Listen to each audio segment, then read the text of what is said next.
যাদের একটু ফলোয়ার বেশি বা যাদের একটু ভিউজ বেশি তাদের যে কি পরিমাণে অহংকার, মানে ছোট ছোট সামান্য কথাতেও তারা সেই কমেন্টটাকে পোস্ট করে সেটাকে নিয়ে কথা বলে মানে সেই পার্সনকে একদম ধুয়ে দেয়।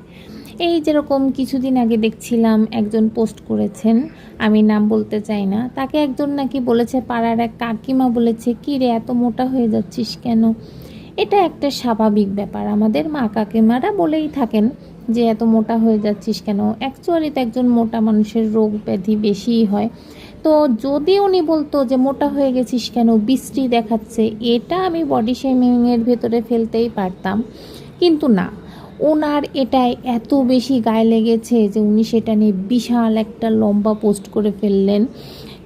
বলল যে খেয়ে দে কাজ নেই, আমি কি তারটা খেয়ে মোটা হই, বা তার বাবারটা খেয়ে মোটা হয়েছে, এরকম বিভিন্ন ধরনের কথা। ভাই, কথাটাকে স্বাভাবিকভাবে নেন।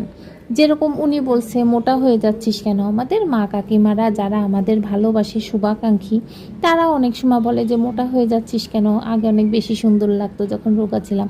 আর একটা বয়সের পরে গিয়ে সবাই মোটা হয়, এটা স্বাভাবিক বিষয়।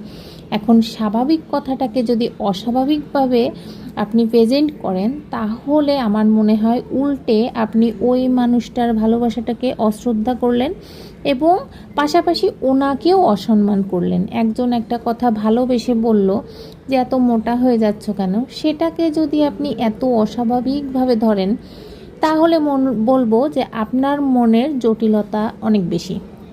এটা আমি মনে করি। আমার মনে হয় মানুষ এমন অনেক কথা বলে যেগুলো এত দোষ ধরে কিংবা ভেবে চিন্তে বলে না। আমরা অনেক সময় বলি, বান্ধবীদের বলি, কি রে আজকে তোকে কালো দেখাচ্ছে কেন, বা ফর্সা দেখাচ্ছে কেন। এটা কমপ্লিমেন্ট হিসাবে নেওয়া উচিত আমি মনে করি। আমার মনে হয় যে আমাদের আশেপাশে যারা আমাদের ভালোবাসে তারা এত ভেবে চিন্তে কথা বলে না, তারা অনেক সময় স্বাভাবিকভাবেই কথা বলে, এবং আপনারও উচিত সেই কথাগুলোকে স্বাভাবিকভাবেই নেওয়া। মানে এত জটিলভাবে চিন্তা না করে জীবনটাকে সহজ করে দেখলে আমার মনে হয় সেটা অনেক বেশি ভালো।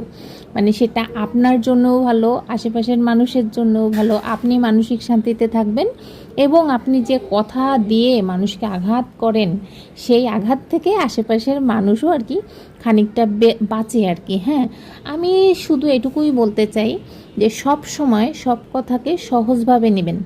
যে কথাটা উনি কিভাবে বলতে চাইলো, আসলেই কি আপনাকে বডি শেমিং করলো, না আপনাকে ভালোবাসে, সেই অধিকার থেকে তিনি একটা কথা বললেন। আমার মনে হয় সব কথাকে এত বেশি খারাপভাবে নেওয়াটা একদমই ঠিক না। এটা